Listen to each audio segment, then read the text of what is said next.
ਰੰਧਾਵਾ ਨੂੰ ਮਿਲੀ ਵੱਡੀ ਜ਼ਿੰਮੇਵਾਰੀ। ਰਾਜਸਥਾਨ ਕਾਂਗਰਸ ਦੇ ਇੰਚਾਰਜ ਨਿਯੁਕਤ। ਰੰਧਾਵਾ ਬੋਲੇ, ਹਾਈ ਕਮਾਂਡ ਦੀਆਂ ਉਮੀਦਾਂ ਤੇ ਉਤਰਾਂਗਾ ਖਰਾ। ਐਗਜ਼ਿਟ ਪੋਲਸ ਬੀਜੇਪੀ ਦੀ ਬੱਲੇ ਬੱਲੇ। ਗੁਜਰਾਤ ਵੱਡੀ ਬਹੁਮਤ ਨਾਲ ਬੀਜੇਪੀ ਦੀ ਵਾਪਸੀ ਦਾ ਅਨੁਮਾਨ। ਦੂਜੇ ਨੰਬਰ ਤੇ ਕਾਂਗਰਸ ਤਾਂ ਤੀਜੇ ਨੰਬਰ ਤੇ ਆਪ। ਹਿਮਾਚਲ ਸਰਕਾਰ ਨੂੰ ਲੈ ਕੇ ਫਸ ਗਿਆ ਪੇਚ। ਐਗਜ਼ਿਟ ਪੋਲਸ ਕਾਂਗਰਸ ਤੇ ਬੀਜੇਪੀ ਵਿਚਾਲੇ ਸਖਤ ਮੁਕਾਬਲਾ। ਕਿਸੇ ਪੋਲ 'ਚ ਬੀਜੇਪੀ ਤਾਂ ਕਿਸੇ ਪੋਲ 'ਚ ਕਾਂਗਰਸ ਅੱਗੇ। ਐਮਸੀਡੀ ਚੋਣਾਂ ਦੇ ਐਗਜ਼ਿਟ ਪੋਲ 'ਚ ਇਸ ਵਾਰ ਪਲਟੀ ਬਾਜ਼ੀ। ਬੀਜੇਪੀ ਦਾ ਟੁੱਟਿਆ ਗੜ। ਆਮ ਆਦਮੀ ਪਾਰਟੀ ਨੂੰ ਮਿਲੇਗਾ ਸਪਸ਼ਟ ਬਹੁਮਤ। ਮੁੱਖ ਮੰਤਰੀ ਭਗਵੰਤ ਮਾਨ ਨੂੰ ਮਿਲਿਆ ਕਾਂਗਰਸ ਦਾ ਵਫਦ। ਰਾਹੁਲ ਗਾਂਧੀ ਦੀ ਭਾਰਤ ਜੋੜੋ ਯਾਤਰਾ ਨੂੰ ਲੈ ਕੇ ਮੰਗਿਆ ਪ੍ਰਸ਼ਾਸਨਿਕ ਸਹਿਯੋਗ ਤਾਂ ਜੋ ਪਬਲਿਕ ਨੂੰ ਨਾ ਹੋਵੇ ਪਰੇਸ਼ਾਨੀ। ਗੁਰਦਾਸਪੁਰ ਤੋਂ ਕਾਂਗਰਸ ਵਿਧਾਇਕ ਬਰਮਿੰਦਰਜੀਤ ਪਾੜਾ ਤੋਂ ਅੱਜ ਵਿਜੀਲੈਂਸ ਕਰੇਗੀ ਪੁੱਛਗਿੱਛ। ਗੁਰਦਾਸਪੁਰ ਦੇ ਬਿਜ਼ਨਸ ਦਫ਼ਤਰ ਬੁਲਾਇਆ। ਆਮਦਨ ਤੋਂ ਵੱਧ ਜਾਇਦਾਦ ਦੇ ਮਾਮਲੇ 'ਚ ਹੋਣਗੇ ਸਵਾਲ। ਅੱਜ ਅਕਾਲ ਤਖ਼ਤ ਤੇ ਪੇਸ਼ ਹੋਣਗੇ ਰਣਜੀਤ ਸਿੰਘ ਗੌਹਰ ਅਤੇ ਗਿਆਨੀ ਬਲਦੇਵ ਸਿੰਘ। ਪੂਰਾ ਪ੍ਰਬੰਧਕੀ ਬੋਰਡ ਵੀ ਹੋਵੇਗਾ ਪੇਸ਼। ਜਥੇਦਾਰੀ ਤੇ ਚੱਲ ਰਹੇ ਵਿਵਾਦ ਨੂੰ ਲੈ ਕੇ ਅਕਾਲ ਤਖ਼ਤ ਨੇ ਕੀਤਾ ਹੈ ਤਲਬ। ਗੋਲਡੀ ਬਰਾੜ ਤੇ ਆਮ ਆਦਮੀ ਪਾਰਟੀ ਦਾ ਮਜੀਠੀਆ ਨੂੰ ਜਵਾਬ ਕਿਹਾ। ਸੀਐਮ ਦੇ ਬਿਆਨ ਤੋਂ ਮਜੀਠੀਆ ਨੂੰ ਗੋਲਡੀ ਬਰਾੜ ਤੇ ਵੱਧ ਯਕੀਨ ਕਿਉਂ? ਕੀ ਸਰਕਾਰੀ ਕਾਰਵਾਈ ਦੀ ਜਾਣਕਾਰੀ ਲੈਣਾ ਚਾਹੁੰਦੇ ਨੇ ਮਜੀਠੀਆ? ਜੋ ਸੀਐਮ ਨੇ ਕਿਹਾ ਉਹੀ ਸੱਚ ਹੈ। ਅੰਮ੍ਰਿਤਸਰ 'ਚ ਹੁੱਕਾ ਬਾਰ ਤੇ ਰੇਡ। ਥਾਣੇ ਤੋਂ ਮਹਿਜ਼ 100 ਗਜ ਦੀ ਦੂਰੀ ਤੇ ਹੀ ਚੱਲ ਰਿਹਾ ਸੀ ਹੁੱਕਾ ਬਾਰ। ਪੁਲਿਸ ਨੇ ਕਈ ਨੌਜਵਾਨਾਂ ਨੂੰ ਕੀਤਾ ਕਾਬੂ।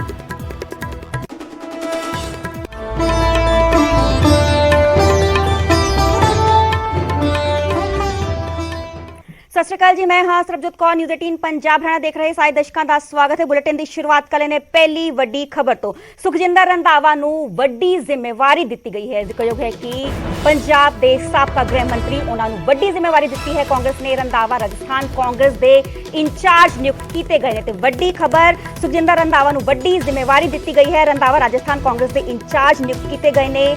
ਉਹਨਾਂ ਨੇ ਕਿਹਾ ਹੈ ਕਿ ਰੰਧਾਵਾ ਨੇ ਕਿ ਹਾਈ ਕਮਾਂਡ ਦੀਆਂ ਉਮੀਦਾਂ ਤੇ ਉਹ ਖਰਾ ਉਤਰਨਗੇ। ਰੰਧਾਵਾ ਦਾ ਕਹਿਣਾ ਹੈ ਕਿ ਪਰਿਵਾਰ ਦੇ ਤੌਰ ਤੇ ਚਲਦੀ ਹੈ ਕਾਂਗਰਸ ਤੇ ਰਾਜਸਥਾਨ 'ਚ ਮੇਰੇ ਸਾਹਮਣੇ ਕੋਈ ਵੀ ਚੈਲੰਜ ਨਹੀਂ ਹੈ। ਦੱਸ ਦਈਏ ਕਿ ਰਾਜਸਥਾਨ ਤੋਂ ਇਲਾਵਾ ਛੱਤੀਸਗੜ੍ਹ ਅਤੇ ਹਰਿਆਣਾ ਦੇ ਵੀ ਨਵੇਂ ਇੰਚਾਰਜ ਨਿਯੁਕਤ ਕੀਤੇ ਗਏ ਨੇ। ਕੁਮਾਰੀ ਸ਼ੈਲਜਾ ਛੱਤੀਸਗੜ੍ਹ ਅਤੇ ਸ਼ਕਤੀ ਸਿੰਘ ਗੋਹਿਲ ਹਰਿਆਣਾ ਦੀ ਜ਼ਿੰਮੇਵਾਰੀ ਸੰਭਾਲਣਗੇ। ਤੇ ਜ਼ਿਕਰਯੋਗ ਹੈ ਕਿ ਸੁਖਜਿੰਦਰ ਰੰਧਾਵਾ ਸੀਨੀਅਰ ਕਾਂਗਰਸੀ ਲੀਡਰ, ਸੂਬੇ ਦੇ ਸਾਬਕਾ ਗ੍ਰਹਿ ਮੰਤਰੀ ਵੀ ਰਹਿ ਚੁੱਕੇ ਨੇ। ਵੱਡੀ ਤੇ ਬੇਹੱਦ ਅਹਿਮ ਜ਼ਿੰਮੇਵਾਰੀ ਦਿੱਤੀ ਗਈ ਹੈ ਉਹਨਾਂ ਨੂੰ।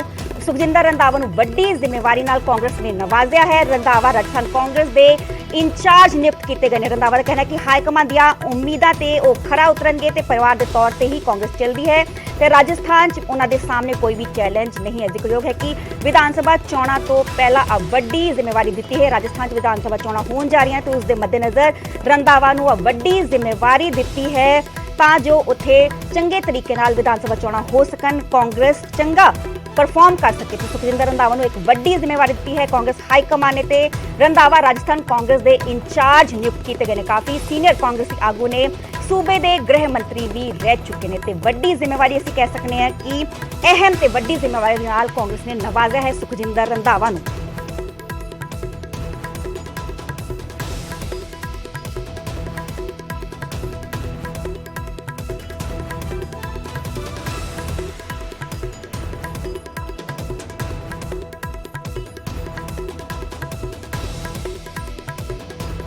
तो राजस्थान के नए प्रभारी सुखजिंदर सिंह रंधावा जी मेरे साथ फोन लाइन पर हैं। सुखजिंदर जी, स्वागत है आपका न्यूज 18 राजस्थान पर। थैंक यू जी। अब तो आपका राजस्थान आना जाना होता रहेगा, बधाई लें सबसे पहले। थैंक यू, मेहरबानी। मैं नया नहीं हूँ। मेरे ग्रैंडफादर जो थे वो कोटा में, हमारे पहले जमीन भी थी और 1921 में हमें फिर राजस्थान छोड़कर अपने गांव पंजाब आना पड़ा था। तो इसका मतलब मैं राजस्थान के लिए नया नहीं हूँ क्योंकि मेरे ग्रैंडफादर राजस्थान में ही रहे हैं। तो हालिया राजस्थान की कांग्रेस से जुड़ी सारी खबरें तो आप वैसे भी सुन ही रहे, देख ही रहे। देखो, राजस्थान की कांग्रेस के बारे में, कांग्रेस पहले भी बहुत मजबूत रही है और जो पुरानी कांग्रेस है, जो कांग्रेस का वर्कर है, जो कांग्रेस की बैकबोन है, क्योंकि मेरी थर्ड जनरेशन कांग्रेस में है, 100 साल से मेरा परिवार कांग्रेस में है। पहला मेरा सबसे काम होगा कि जो कांग्रेस का वर्कर है उसको उसका जो मिलना चाहिए, जो सत्कार मिलना चाहिए, वो उन सभी को दिया जाएगा और हर लीडर मेरे लिए वो मेरा भाई है और हर आदमी की सुनी जाएगी। ऐसा नहीं होगा कि मेरे में वो बात नहीं रहेगी कि मैं किस ग्रुप के साथ हूँ, कहाँ हूँ।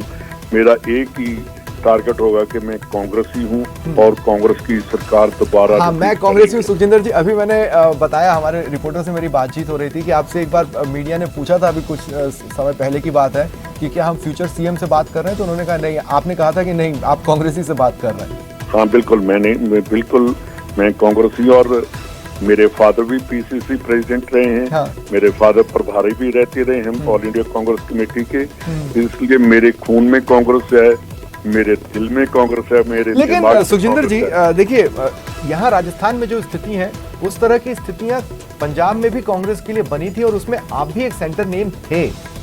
हाँ, तो देखिए अगर ईगो लीडर कोई ईगो छोड़ दे तो पार्टी की बात करे तो फिर कभी पार्टी की जो है पीछे नहीं जाती। अगर इगोइस्टिक हैं हम तो फिर पार्टी का नुकसान होता है। मेरे ख्याल में ये अपनी ईगो, अपना ये कि मैं बड़ा हूँ, मैं छोटा हूँ, वो बातें छोड़कर कांग्रेस की बात करनी चाहिए, तो कांग्रेस कभी पीछे नहीं जाएगी। कांग्रेस का वर्कर नहीं हराता, जब भी हराता है तो कांग्रेस को लोग नहीं हराते, जब भी कोई हराता है तो कांग्रेस के लीडर ही एक दूसरे की टांग खींचकर उसको। बस वही तो स्थिति राजस्थान में बनी हुई है, तो ये बड़ा चैलेंज नहीं हो जाएगा? देखिए ऐसी बात नहीं है। हम कांग्रेस के लिए इकट्ठे काम करेंगे और जो पहले प्रभारी हैं मैं उनसे भी मिलूंगा और जो लीडर हैं उनकी मीटिंग करेंगे और कांग्रेस को मजबूत करेंगे। ऐसी कोई बात नहीं है।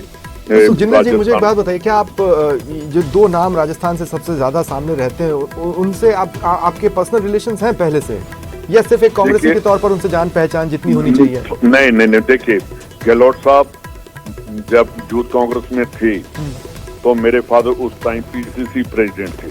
अच्छा, हाँ।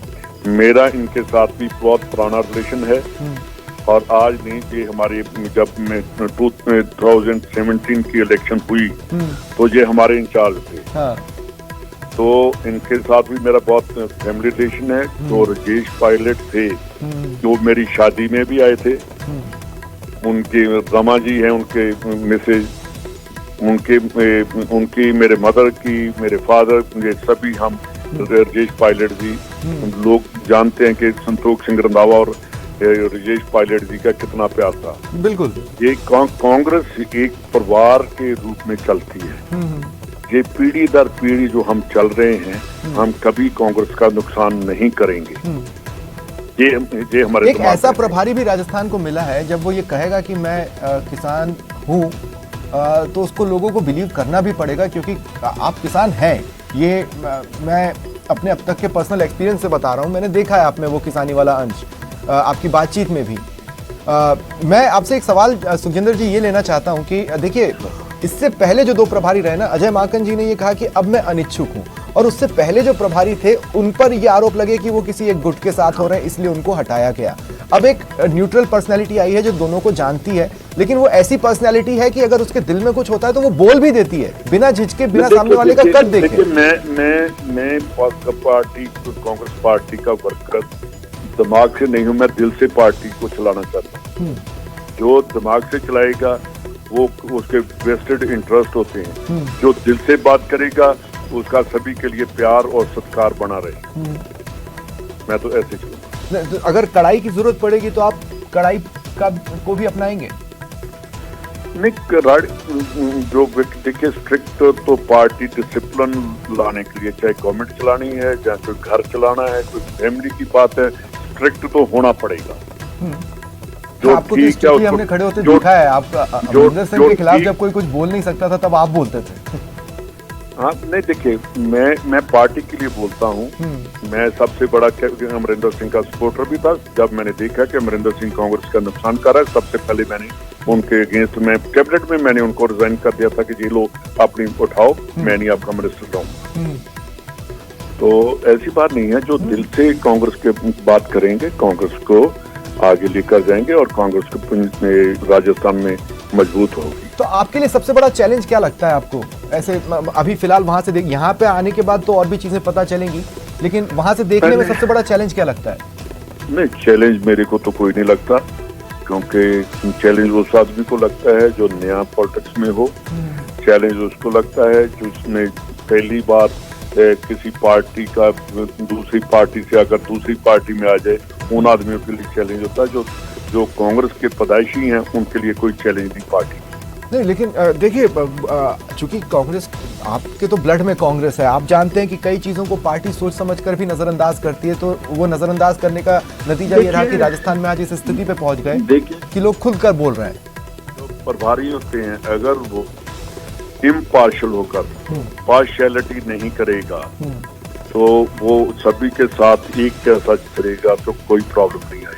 नहीं, तो आप समझाएंगे कैसे? अब जैसे ग्राउंड लेवल का जो कार्यकर्ता है वो 4 साल से इंतजार ही कर रहा है कि भाई सारी पोस्टें भरें, लेकिन पोस्टों पर कोई आकर बैठ ही नहीं रहा है, नाम ही नहीं सामने आ रहा है। देखिए टाइम तो लगाना पड़ेगा, मेरे को भी करना पड़ेगा और देखना पड़ेगा, करेंगे। देखिए वाहिगुरु करेगा, कृपा करेगा। मैं भी वहाँ से हूँ, यहाँ से गुरु नानक साहब 18 साल रहे हैं। डेरा बाबा नानक से करतारपुर साहब वही कॉरिडोर है, और गुरु नानक साहब की कृपा से हम करेंगे। नहीं, पर राजस्थान में जिस तरह के हालात हैं, बहुत ज्यादा कृपा की जरूरत पड़ेगी। बिल्कुल कोई हालात नहीं है, हालात बिल्कुल ठीक हैं, ऐसी कोई बात नहीं है। पंजाब में बहुत से तो ऐसे आते हैं, अगर चैलेंज को एक्सेप्ट नहीं करेंगे तो फिर कैसे पॉलिटिक्स कैसे चलेगी? लेकिन 2023 के लिए आपको बहुत कम समय नहीं मिल रहा है। नहीं, कोई पूरा समय है ठीक करने के लिए, तो एक 10 दिन में ठीक हो जाता है, कोई ऐसी बात नहीं। तो अभी जो राजस्थान में भारत जोड़ो यात्रा चल रही है राहुल गांधी की, क्या हम ये एक्सपेक्ट करें कि आप राजस्थान आएंगे, उससे जुड़ेंगे? मैं आऊंगा जी। मैं जो हमारे पहले प्रभारी रहे हैं उनसे बात करूंगा, जो यहाँ के चीफ मिनिस्टर हैं, और सभी से बात करके एक आधे दिन में आऊंगा। चलिए सुखजिंदर जी, एक बार फिर आप मेरी तरफ से बधाई लें और बहुत बहुत शुक्रिया अपना समय निकालने के लिए। आगे भी आपसे कई बार बातचीत होगी, अब तो इलेक्शन मिलेंगे, हर रोज मिलेंगे जब रहेंगे। चलिए सुखजिंदर जी, बहुत ਪੰਜਾਬ ਕਾਂਗਰਸ ਪ੍ਰਧਾਨ ਰਾਜਾ ਵੜਿੰਗ ਨੇ ਟਵੀਟ ਕਰਕੇ ਰੰਧਾਵਾ ਨੂੰ ਵਧਾਈ ਦਿੱਤੀ। ਉਹਨਾਂ ਨੇ ਕਿਹਾ ਹੈ ਕਿ ਰਾਜਸਥਾਨ ਕਾਂਗਰਸ ਦੇ ਇੰਚਾਰਜ ਬਣਨ ਤੇ ਸੁਖਜਿੰਦਰ ਰੰਧਾਵਾ ਜੀ ਨੂੰ ਬਹੁਤ ਮੁਬਾਰਕਬਾਦ। ਮੈਨੂੰ ਯਕੀਨ ਹੈ ਕਿ ਰਾਜਸਥਾਨ ਇਕਾਈ ਨੂੰ ਤੁਹਾਡੇ ਤਜਰਬੇ ਤੋਂ ਬਹੁਤ ਕੁਝ ਹਾਸਲ ਹੋਵੇਗਾ। ਤੁਹਾਨੂੰ ਬਹੁਤ ਸ਼ੁਭਕਾਮਨਾਵਾਂ ਸਰ। ਤੁਹਾਨੂੰ ਦੱਸ ਦਈਏ ਕਿ ਇਸ ਵਿਚਾਲੇ ਸੁਖਜਿੰਦਰ ਰੰਧਾਵਾ ਨੂੰ ਵੱਡੀ ਜ਼ਿੰਮੇਵਾਰੀ ਦਿੱਤੀ ਗਈ ਹੈ। ਕਾਂਗਰਸ ਹਾਈ ਕਮਾਂਡ ਦੇ ਵੱਲੋਂ 3 ਸੂਬਿਆਂ 'ਚ ਆਉਣ ਵਾਲੇ ਦਿਨਾਂ 'ਚ ਵਿਧਾਨ ਸਭਾ ਚੋਣਾਂ ਨੇ। ਰਾਜਸਥਾਨ, ਛੱਤੀਸਗੜ੍ਹ ਤੇ ਹਰਿਆਣਾ ਤੇ ਇਸ ਦੇ ਵਿਚਾਲੇ ਹੀ जो कांग्रेस हैगी है उसने वड्डी जो है कांग्रेस इंचार्ज नियुक्त किए ने ਵੱਖ-ਵੱਖ सूबियां च। इसी विचाले सुखजिंदर रंधावा सूबे के साबका गृह मंत्री ਨੂੰ ਵੱਡੀ ਜ਼ਿੰਮੇਵਾਰੀ ਨਾਲ ਨਿਵਾਜ਼ਿਆ ਗਿਆ ਹੈ। रंधावा ਨੂੰ राजस्थान कांग्रेस ਦਾ इंचार्ज नियुक्त किया गया है। ਹੁਣ ਰੁਕਣੇ ਅਗਲੀ ਖਬਰ ਦਾ ਗੁਜਰਾਤ ਐਗਜ਼ਿਟ ਪੋਲ ਦੀ ਗੱਲ ਕਰਾਂਗੇ। ਗੁਜਰਾਤ 'ਚ ਬੀਜੇਪੀ ਦੀ ਬੱਲੇ-ਬੱਲੇ ਹੁੰਦੀ ਵਿਖਾਈ ਦੇ ਰਹੀ ਹੈ। ਵੱਡੀ ਬਹੁਮਤ ਨਾਲ ਬੀਜੇਪੀ ਦੀ ਸਰਕਾਰ ਬਣਦੀ ਹੋਈ ਵਿਖਾਈ ਦੇ ਰਹੀ ਹੈ। ਬੀਜੇਪੀ ਨੂੰ 130 ਸੀਟਾਂ ਮਿਲਣ ਦਾ ਅਨੁਮਾਨ ਜਤਾਇਆ ਜਾ ਰਿਹਾ ਹੈ। ਕਾਂਗਰਸ ਨੂੰ ਜਦਕਿ 40 ਦੇ ਕਰੀਬ ਸੀਟਾਂ ਮਿਲ ਸਕਦੀਆਂ ਨੇ। ਆਪ ਨੂੰ ਵਿਧਾਨ ਸਭਾ 'ਚ ਐਂਟਰੀ ਮਿਲ ਸਕਦੀ ਹੈ। ਗੁਜਰਾਤ 'ਚ ਕੁੱਲ 182 ਵਿਧਾਨ ਸਭਾ ਸੀਟਾਂ ਨੇ। ਤੇ ਜ਼ਿਕਰਯੋਗ ਹੈ ਕਿ ਪਿਛਲੇ ਦਿਨੀ ਹੀ ਗੁਜਰਾਤ 'ਚ ਵੀ ਦੂਜੇ ਗੇੜ ਦੀਆਂ ਵਿਧਾਨ ਸਭਾ ਚੋਣਾਂ ਹੋਈਆਂ ਸਨ। ਪਿਛਲੇ ਦਿਨੀ ਹੀ ਪੀਐਮ ਮੋਦੀ ਵੀ ਵੋਟ ਪਾਉਣ ਲਈ ਪਹੁੰਚੇ ਸੀਗੇ, ਗ੍ਰਹਿ ਮੰਤਰੀ ਅਮਿਤ ਸ਼ਾਹ ਵੀ ਪਹੁੰਚੇ ਸੀਗੇ। ਤੇ ਇਸੇ ਵਿਚਾਲੇ ਹੁਣ ਜੋ ਨੇ ਐਗਜ਼ਿਟ ਪੋਲ ਸਾਹਮਣੇ ਆਏ ਨੇ, ਐਗਜ਼ਿਟ ਪੋਲ 'ਚ ਆ ਰਿਹਾ ਹੈ ਕਿ ਬੀਜੇਪੀ ਨੂੰ ਬਹੁਮਤ ਮਿਲੇਗੀ। 182 ਤੋਂ 130 ਸੀਟਾਂ ਮਿਲਣ ਦਾ ਅਨੁਮਾਨ ਜਤਾਇਆ ਜਾ ਰਿਹਾ ਹੈ। ਬੀਜੇਪੀ ਨੂੰ ਜ਼ਿਕਰਯੋਗ ਹੈ ਕਿ 1997 ਤੋਂ ਬਾਅਦ ਬੀਜੇਪੀ ਹੀ ਸੱਤਾ 'ਚ ਕਾਬਜ਼ ਹੈ। ਤੇ ਤੁਹਾਨੂੰ ਐਗਜ਼ਿਟ ਪੋਲ ਦਿਖਾ ਰਹੇ ਪੋਲ ਆਫ ਪੋਲਸ ਯਾਨੀ ਕਿ ਐਵਰੇਜ ਸਾਰੇ ਪੋਲਾਂ ਦਾ ਬੀਜੇਪੀ ਨੂੰ 137 ਸੀਟਾਂ ਮਿਲਦੀਆਂ ਨਜ਼ਰ ਆ ਰਹੀਆਂ ਨੇ। ਕਾਂਗਰਸ ਨੂੰ ਜਦਕਿ 33, ਆਮ ਆਦਮੀ ਪਾਰਟੀ ਨੂੰ 9 ਸੀਟਾਂ ਤੇ ਅਦਰਸ ਨੂੰ 3 ਸੀਟਾਂ ਮਿਲਦੀਆਂ ਹੋਈਆਂ ਨਜ਼ਰ ਆ ਰਹੀਆਂ। ਤੇ ਤੁਹਾਨੂੰ ਪੋਲਸ ਆਫ ਪੋਲਸ ਵਿਖਾ ਰਹੇ ਹਾਂ, ਜਦਕਿ ਐਵਰੇਜ ਸਾਰੇ ਐਗਜ਼ਿਟ ਪੋਲਾਂ ਦਾ ਉਹਨੂੰ ਪੋਲ ਆਫ ਪੋਲਸ ਕਹਿੰਦੇ ਨੇ। ਉਹ 'ਚ ਬੀਜੇਪੀ ਬਾਜ਼ੀ ਮਾਰਦੀ ਹੋਈ ਕਿਤੇ ਨਾ ਕਿਤੇ ਵਿਖਾਈ ਦੇ ਰਹੀ ਹੈ। ਜ਼ਿਕਰ ਹੈ ਕਿ 1997 ਤੋਂ ਬਾਅਦ ਹੁਣ ਤੱਕ ਬੀਜੇਪੀ ਹੀ ਕਾਬਜ਼ ਰਹੀ ਹੈ ਗੁਜਰਾਤ ਦੀ ਸੱਤਾ ਤੇ। ਹੁਣ ਦੇਖਣਾ ਪਵੇਗਾ ਕਿ ਨਤੀਜੇ ਕੀ ਕਹਿਣਗੇ। 8 ਦਸੰਬਰ ਨੂੰ ਨਤੀਜੇ ਐਲਾਨੇ ਜਾਣਗੇ ਗੁਜਰਾਤ ਵਿਧਾਨ ਸਭਾ ਚੋਣਾਂ ਦੇ।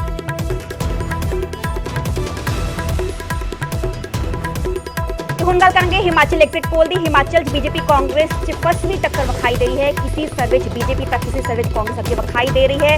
ਕਿਸੇ ਵੀ ਪਾਰਟੀ ਦੇ ਹੱਕ 'ਚ ਪਲਟ ਸਕਦੀ ਹੈ ਬਾਜ਼ੀ, ਕਿਉਂਕਿ ਕਾਫੀ ਫਸਵੀਂ ਟੱਕਰ ਹੈ। ਹਿਮਾਚਲ 'ਚ ਆਮ ਆਦਮੀ ਪਾਰਟੀ ਨਹੀਂ ਦਿਖਾ ਸਕੀ ਕੋਈ ਵੀ ਕਮਾਲ। ਹਿਮਾਚਲ ਵਿਧਾਨ ਸਭਾ ਦੀਆਂ 68 ਸੀਟਾਂ ਹਨ। ਤੇ ਜ਼ਿਕਰ ਹੈ ਕਿ ਗੁਜਰਾਤ ਦੇ ਜਦੋਂ ਨਤੀਜੇ ਐਲਾਨੇ ਨੇ 8 ਦਸੰਬਰ ਨੂੰ, ਉਦੋਂ ਹੀ ਹਿਮਾਚਲ ਦੇ ਵੀ ਨਤੀਜੇ ਐਲਾਨੇ ਜਾਣਗੇ। ਤੇ ਇਹਨਾਂ ਦਾ ਵੀ ਪੋਲ ਦਾ ਪੋਲ ਤੁਹਾਨੂੰ ਦਿਖਾ ਰਿਹਾ। ਬੀਜੇਪੀ 35 ਸੀਟਾਂ ਕਾਬਜ਼ ਹੁੰਦੇ ਵਿਖਾਈ ਦੇ ਰਹੀ ਹੈ, ਜਦਕਿ ਕਾਂਗਰਸ ਨੂੰ 30 ਸੀਟਾਂ ਮਿਲਦੀਆਂ ਹੋਈਆਂ ਵਿਖਾਈ ਦੇ ਰਹੀਆਂ ਨੇ। ਆਮ ਆਦਮੀ ਪਾਰਟੀ ਖਾਤਾ ਨਹੀਂ ਖੋਲਦੀ ਹੋਈ ਨਜ਼ਰ ਆ ਰਹੀ ਹੈ, ਜਦਕਿ ਅਦਰਸ 3 ਸੀਟਾਂ ਵਿਖਾਈ ਦੇ ਰਹੀਆਂ ਹਨ। ਤੇ ਜੋ ਨਤੀਜੇ ਐਲਾਨੇ ਜਾਣਗੇ 8 ਦਸੰਬਰ ਨੂੰ,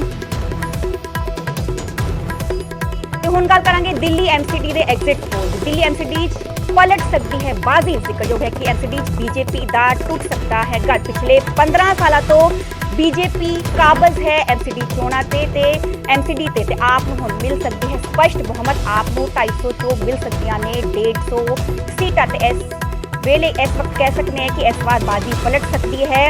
एमसीडी बीजेपी का गढ़ टुट सकता है तो आप नूं स्पष्ट बहुमत मिल सकता है। तो जिक्रयोग है कि पिछले 15 साल तो एमसीडी ते बीजेपी काबज है ते पर हुण आप नूं स्पष्ट बहुमत मिलता होया नजर आ रहा है। आप नूं 250 चों मिल सकदियां ने 150 सीटां।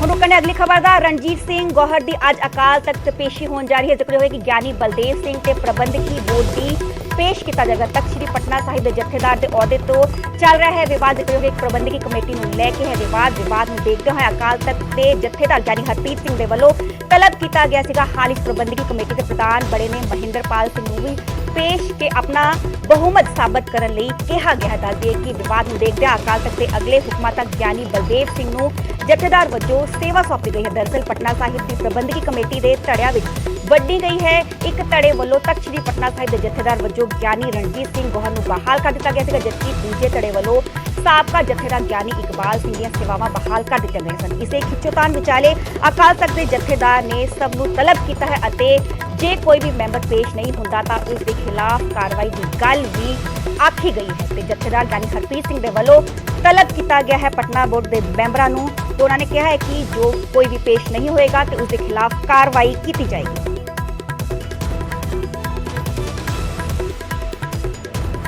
हुण अगली खबर दा पाकिस्तान सरहद नेड़े फिल मिली है ड्रग। तरनतारन 2.5 किलो हेरोइन बरामद की गई है। ड्रोन जरिए भारत वाले पासे सुटिया गया है नशा। जिक्र है कि तरनतारन के सरहदी पिंड कालियां तो बरामदगी हुई है ते आ रोज दी ही गल हो गई है। रोज ही ऐसी पाकिस्तान के वालों ड्रोन के जरिए नशा तस्करी का समान हथियार तस्करी की जाती है। बीएसएफ के वालों यह जिहा साजिशां नूं नाकाम किया जाता है। तो एक बार फिर तो तरनतारन 2.5 किलो हेरोइन बरामद की गई है। जिक्र है कि पिछले दिनी भी फाजिलका 25 किलो हेरोइन बरामद की गई थी। हुण इस बार फिर तो तरनतारन 2.5 किलो हेरोइन बरामद की गई है। ड्रोन जरिए भारत वाले पासे सुटिया गया सी नशा। तरनतारन के सरहदी पिंड कालियां तो आप बरामदगी हुई है। जिक्रयोग है कि पंजाब के लगे 6 सरहदी जिले ने जिथे कि ड्रोन एक्टिविटी काफी देखी जाती है। तरनतारन, फाजिलका, फिरोजपुर, पठानकोट, गुरदासपुर जिले ने जिथे कि ड्रोन एक्टिविटी काफी देखी जाती है। तो नित आए दिन पाकिस्तान के वालों ड्रोन के जरिए नशा तस्करी का समान ते हथियार भेजे जाते हैं। तो आ फ्रैश बरामदगी हुई है। तरनतारन 2.5 किलो हेरोइन की बरामदगी की गई है।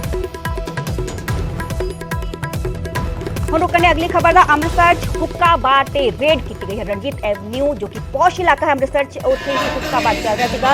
उत्थे रेड की गई पुलिस के वालों थाने तो महज 100 गज की दूरी पर सी आ हुक्का बार। पुलिस ने नौजवानों नूं हुक्किया समेत काबू किया है। जिक्र है कि इसे क्लब से पहला भी यूरोपियन नाइट करवाउण का केस दर्ज किया गया है। तो तस्वीरां तुहाडे नाल साझा कर रहे हैं। अमृतसर एक हुक्का बार से रेड की गई है। तो रणजीत एवेन्यू जो कि अमृतसर का काफी पौश इलाका है उत्थे रेड की गई है। पुलिस ने कई नौजवानों को काबू भी किया है। जिक्रयोग है कि ऐसे क्लब से पहला भी रेड हो चुकी है।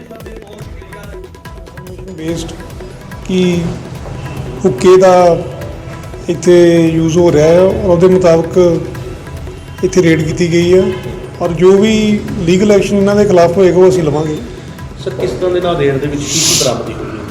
अजे सारी इनिशियल स्टेज है, सारा चैक कर रहे हैं। जो भी रिकवरी होएगी बाकी जो भी ये दोषी पाए जाएंगे वो असीं तुहानूं इहदे बारे तुहाडे भी ध्यान च लैके आवांगे। सारा असीं वेरीफाई कर रहे हैं पहले। हुण जिक्र मूसेवाला कतलकांड के मास्टरमाइंड ते पखदी सियासत दा सरकार कह रही है कि गोल्डी बराड़ कैलीफोर्निया डिटेन हो चुके हैं, जबकि विरोधी ये गल मनण लई तैयार नहीं ने। ते सवाल सरकार नूं कर रहे ने तां अगे आम आदमी पार्टी ने भी मोड़वा जवाब दिता। ते की तुहानूं होम मिनिस्टर साहब दा फोन आया? की तुसीं जे उन्हां दा नहीं आया तुहाडे की सोर्सेज ने, क्योंकि तुसीं डीजीपी नूं भी नहीं बोलण दे रहे? की तुहानूं जो बाइडन साहब दा फोन आया? की तुहानूं vice president of America Kamala Harris ji का फोन आया? विक्रम मजीठिया के इस सवाल ने मूसेवाला के मास्टरमाइंड गोल्डी बराड़ नूं लैके ते निशाने ते है मान सरकार। सीएम मान ने पिछले दिन ही वड्डा बयान दिता कि गोल्डी बराड़ नूं कैलीफोर्निया दे विच डिटेन किया जा चुका है, पर मजीठिया नूं इस बयान ते ज्यादा यकीन नहीं हो रहा। ਤੇ ਸਵਾਲ ਸਿੱਧੇ ਸਰਕਾਰ ਨੂੰ ਕਰ ਦਿੱਤੇ। ਤਾਂ ਅੱਗੋਂ ਸੀਐਮ ਮਾਨ ਦੇ ਬਚਾਅ ਦੇ ਵਿੱਚ ਆਮ ਆਦਮੀ ਪਾਰਟੀ ਆਈ ਤੇ ਨਿਸ਼ਾਨੇ ਤੇ ਲਿਆ ਬਿਕਰਮ ਮਜੀਠੀਆ ਨੂੰ। ਆਪਨੇ ਸਾਫ਼ ਕੀਤਾ ਕਿ ਗੋਲਡੀ ਤੇ ਜੋ ਸੀਐਮ ਨੇ ਕਿਹਾ ਉਹੀ ਸੱਚ ਹੈ ਤੇ ਮਜੀਠੀਆ ਤੇ ਸਵਾਲ ਖੜੇ ਕਰਦਿਆਂ ਕਿਹਾ ਕਿ ਸੀਐਮ ਤੋਂ ਵੱਧ ਗੋਲਡੀ ਤੇ ਭਰੋਸਾ ਕਿਉਂ। ਹੁਣ ਮੇਰਾ ਇਹਨਾਂ ਨੂੰ ਸਵਾਲ ਹੈ ਮਜੀਠੀਆ ਸਾਹਿਬ ਨੂੰ ਕਿ ਗੋਲਡੀ ਬਰਾੜ ਜੋ ਕਹਿ ਰਿਹਾ ਉਹਨੂੰ ਤੁਸੀਂ ਸੱਚ ਮੰਨ ਰਹੇ ਹੋ ਕਿ ਡਿਟੈਂਸ਼ਨ ਹੋਈ ਜਾਂ ਨਹੀਂ ਹੋਈ, ਤੇ ਪੰਜਾਬ ਦੇ 3 ਕਰੋੜ ਲੋਕਾਂ ਨੇ ਚੁਣਿਆ ਹੋਇਆ ਮੁੱਖ ਮੰਤਰੀ ਔਰ ਤੇ ਤੁਸੀਂ ਸਵਾਲ ਖੜੇ ਕਰ ਰਹੇ ਹੋ। ਬੇਸ਼ੱਕ ਆਪ ਸੀਐਮ ਦਾ ਬਚਾਅ ਕਰ ਰਹੀ ਹੈ ਤੇ ਗੋਲਡੀ ਬਰਾੜ ਦੇ ਡਿਟੇਨ ਵਾਲੇ ਬਿਆਨ ਨੂੰ ਹੀ ਦੁਹਰਾਇਆ ਜਾ ਰਿਹਾ ਹੈ, ਪਰ ਦੂਜੇ ਪਾਸੇ ਵਿਰੋਧੀਆਂ ਦੇ ਹਮਲੇ ਲਗਾਤਾਰ ਜਾਰੀ ਨੇ। ਜਿਹੜਾ ਭਗਵੰਤ ਮਾਨ ਹੈ ਉਹਨੂੰ ਪਤਾ ਹੋਣਾ ਚਾਹੀਦਾ ਕਿ ਸੀਐਮ ਭਗਵੰਤ ਮਾਨ ਜਦੋਂ ਕੋਈ ਬਿਆਨ ਦਿੰਦੇ ਹੈ ਲੋਕਾਂ ਨੂੰ ਸੀਐਮ ਦੇ ਬਿਆਨ ਤੇ ਵਿਸ਼ਵਾਸ ਹੋਣਾ ਚਾਹੀਦਾ ਹੈ। ਘੱਟ ਤੋਂ ਘੱਟ 100 ਵਾਰ ਹੋ ਗਿਆ ਭਗਵੰਤ ਮਾਨ ਨੇ ਕਿਹਾ ਕੁਛ ਹੈ ਤੇ ਰਿਐਲਿਟੀ ਕੁਛ ਹੈ। ਸੂਬੇ ਦਾ ਮੁੱਖ ਮੰਤਰੀ, ਪੰਜਾਬ ਦਾ ਮੁੱਖ ਮੰਤਰੀ ਜੇ ਆਪਣੇ ਦੇਸ਼ ਵਾਸੀਆਂ ਨਾਲ ਔਰ ਆਪਣੇ ਸੂਬੇ ਵਾਲੇ ਲੋਕਾਂ ਨਾਲ ਐਡਾ ਧਰੋਹ ਕਰ ਸਕਦਾ ਹੈ, ਇੱਕ ਝੂਠੀ ਗੱਲ ਫੈਲਾ ਸਕਦਾ ਹੈ, ਤੇ ਮੈਂ ਸਮਝਦਾ ਇਸ ਤੋਂ ਵੱਡਾ ਕੋਝਾ ਮਜ਼ਾਕ ਕਦੀ ਵੀ ਕਿਸੇ ਨੇ ਨਾ ਕੀਤਾ ਤੇ ਨਾ ਕਦੀ ਕਰਨਾ ਚਾਹੀਦਾ। ਜ਼ਿਕਰਯੋਗ ਹੈ ਕਿ ਗੋਲਡੀ ਬਰਾੜ ਜੋ ਮੂਸੇਵਾਲਾ ਕਤਲकांड ਦਾ ਮਾਸਟਰਮਾਈਂਡ ਹੈ ਤੇ ਪਿਛਲੇ ਦਿਨੀ ਸੀਐਮ ਨੇ ਇਸ ਗੱਲ ਦੀ ਪੁਸ਼ਟੀ ਕੀਤੀ ਸੀ ਕਿ ਗੋਲਡੀ ਬਰਾੜ ਨੂੰ ਕੈਲੀਫੋਰਨੀਆ ਦੇ ਵਿੱਚ ਡਿਟੇਨ ਕਰ ਲਿਆ ਗਿਆ, ਪਰ ਵਿਰੋਧੀਆਂ ਨੂੰ ਇਹ ਬਿਆਨ ਹਜਮ ਜਿਹਾ ਨਹੀਂ ਹੋ ਰਿਹਾ, ਜਦਕਿ ਆਪ ਮੁਤਾਬਿਕ ਸੀਐਮ ਵਾਲਾ ਬਿਆਨ ਹੀ ਸੱਚ ਹੈ। Bureau report news 18 Punjab.